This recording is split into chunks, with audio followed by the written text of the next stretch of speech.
Halo Mbak Desi dan teman-teman, kami dari kelompok A ingin mempresentasikan mengenai komunikasi strategis pada tataran korporasi yang disusun oleh Aruna, Pratama, William, dan Putri Desi Trian. Yang pertama ada teori dasar institusi. Menurut Mayer dan Rowan dalam Holzen, institusi adalah sebuah konstruksi di mana proses sosial, kewajiban, dan aktualitas hadir untuk menggantikan sebuah aturan dalam pemikiran dan tindakan sosial. Kemudian, institusi juga dapat dipahami sebagai aturan main yang menjadi batasan pada sebuah perusahaan. Next. Ya. Menurut Craig Hallahan, komunikasi strategis ialah sebuah cara untuk berkomunikasi yang memiliki tujuan untuk mengembangkan misi dari sebuah organisasi, yang di dalamnya terdapat aspek komunikasi, tujuan, dan misi dari organisasi tersebut.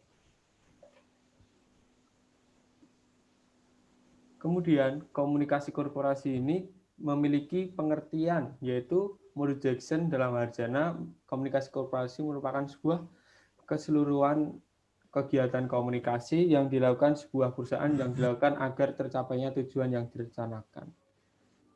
Berikut adalah konsep komunikasi korporasi dalam model pendekatan strategis, yaitu di sini ada organisasi perusahaan, kemudian melakukan komunikasi melalui pesan dan citra, kemudian dari kepada segenap jenis konstituen atau stakeholder ini memberikan tanggapan pada organisasi kembali, seperti itu. Di sini juga ada hubungan antara institusi dengan korporasi, yaitu bahwa institusi menjadi sebuah aturan, di mana korporasi untuk mencapai tujuannya. Hal itu terlihat dari pengertian institusi tadi yang menjelaskan bahwa institusi adalah sebuah aturan dan dalam pemikiran dan tindakan sosial, serta institusi juga dapat dipahami sebagai aturan main yang menjadi batasan pada sebuah perusahaan. Hal tersebutlah yang mendasari kelompok untuk menjelaskan bahwa institusi dan korporasi itu adalah hubungannya. Seperti itu. Selanjutnya. Nah, di sini untuk melakukan komunikasi strategis pada sebuah perusahaan dan untuk sebagai langkah atau upaya dalam mencapai tujuan dari perusahaan tersebut dibutuhkan sebuah kepemimpinan. Nah, di sini menurut Stardivis dalam Holzhausen, sebuah perusahaan kepemimpinan diperlukan untuk stabilitas dan legitimasi. Karena perubahan dari eksternal tentu saja terus terjadi dan perusahaan harus terus beradaptasi, sehingga dibutuhkan kepemimpinan yang bisa membawa perusahaan beradaptasi melalui sistem dan nilai-nilai bersama yang ada di dalam perusahaan tersebut. Nah, di sini dalam korporasi pemimpin memiliki peranan yang penting seperti mewujudkan tujuan perusahaan, mempertahankan integritas, dan menangani konflik internal dan melestarikan nilai-nilai perusahaan. Nah, apabila dihubungkan dengan komunikasi strategis untuk menyampaikan pesan dan memotivasi perubahan pada diri seseorang atau dalam satu organisasi, dibutuhkan komunikator yang memiliki kredibilitas, ahli dalam bidangnya, agar penerima pesan dapat mempercayai pesan tersebut dan dapat mendorong perubahan pada diri orang tersebut atau dalam suatu organisasi. Aspek-aspek ini seperti kredibilitas, keahlian, itu ada dalam diri pemimpin. Maka dari itu, kepemimpinan sangat diperlukan dalam strategi komunikasi.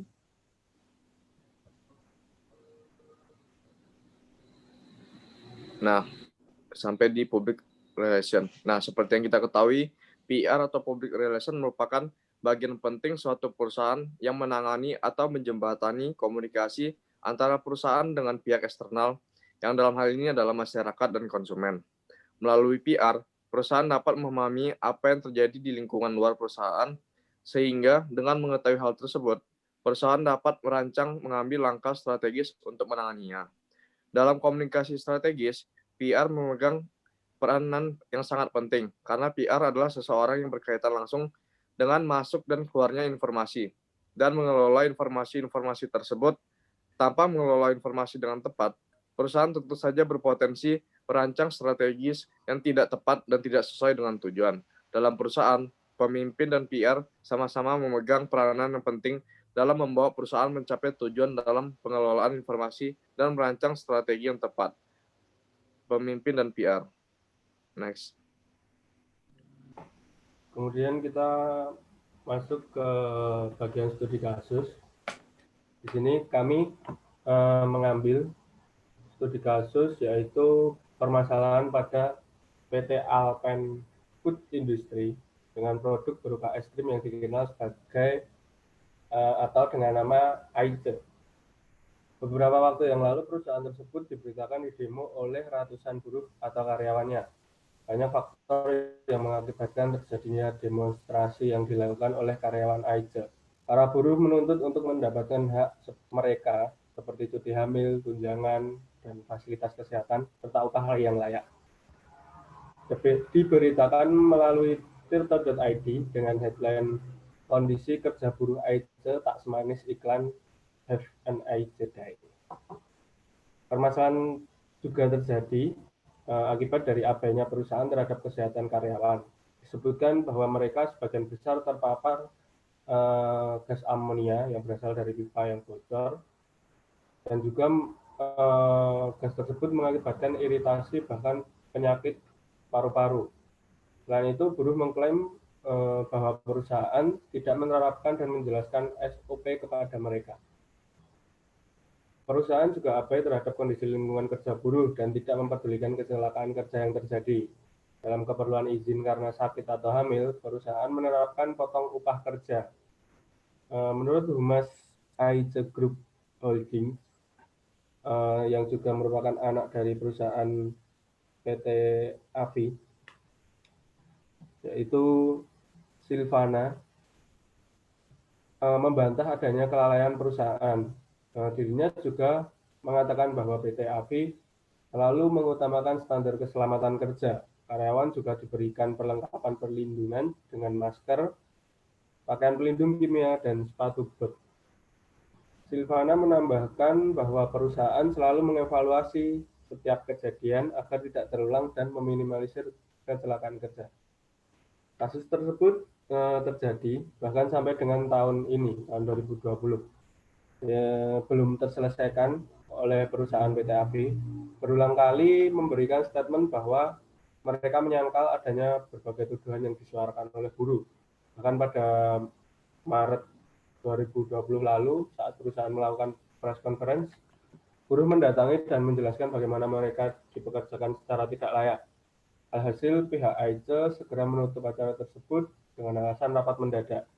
Kasus yang tak kunjung usai yang memakan waktu lama ini memperlihatkan bahwa PT AVI tidak serius dalam menangani masalah dan keluhan buruh mengenai kesejahteraan mereka.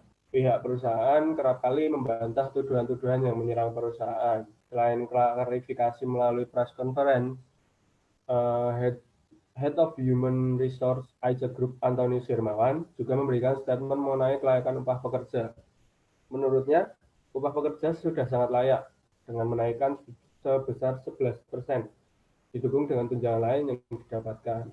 Akan tetapi, kami menilai bahwa perusahaan belum mampu merespon permasalahan tersebut dengan baik. Perusahaan terlalu bertele-tele sehingga memperpanjang masalah yang akhirnya berimbas pada citra perusahaan. Perusahaan sudah seharusnya melakukan mediasi terhadap buruh dan karyawan untuk menentukan solusi dan permasalahan tersebut. Selain klarifikasi dan statement pejabat perusahaan melalui media pemberitaan, kami juga menemukan program CSR yang dilakukan oleh PT AVI. Perusahaan juga merilis official holding statement pada situs web resmi dari Aice, yaitu aice.co.id. Perusahaan berkomitmen untuk terus mengembangkan bisnis sesuai dengan regulasi ketenagakerjaan yang ada. Mereka juga berkomitmen untuk selalu melakukan perbaikan mengenai peraturan dan ketentuan perusahaan terkait dengan hak-hak karyawan atau buruh. Selain itu, perusahaan juga melakukan kampanye gerakan distribusi serta edukasi penggunaan 5 juta masker bersama kantor staf Kepresidenan RI dan Gerakan Pemuda Ansor atau GP Ansor. Kegiatan tersebut dilaksanakan di 20 kabupaten dan kota di Indonesia. PT AVI sebagai perwakilan pilar swasta yang tergabung dalam 5 pilar yang bersinergi untuk melaksanakan gerakan pencegahan penularan COVID-19 di Indonesia. Menurut pihak Aice, sejumlah 15 juta masker juga didistribusikan bersama 200.000 UMKM selaku stakeholder perusahaan yang dikemas sebagai kegiatan edukasi. Masker tersebut dikhususkan untuk kegiatan CSR dan tidak diperjualbelikan. Kemudian kita beralih ke kesimpulan. Untuk kesimpulannya, komunikasi strategis mengutamakan keselarasan berkomunikasi dengan nilai-nilai dan tujuan perusahaan untuk menuju ke dalam situasi yang diharapkan. Strategi yang harus dihasilkan juga harus mampu menguntungkan bagi stakeholder karena berhubungan dengan kelangsungan bisnis dalam jangka panjang. Berkaca pada studi kasus yang kami angkat, kasus AIC merupakan contoh penerapan strategi komunikasi yang kurang baik. Lemahnya kemampuan perusahaan untuk berdiskusi dengan buruh atau karyawan berdampak pada citra perusahaan. Keputusan-keputusan pada momentum yang krusial kami rasa masih belum tepat. Banyak momen penting untuk memperbaiki dan menyelesaikan kasus tidak direspon dengan serius oleh perusahaan. Kekacauan yang muncul akibat dari adanya protes buruh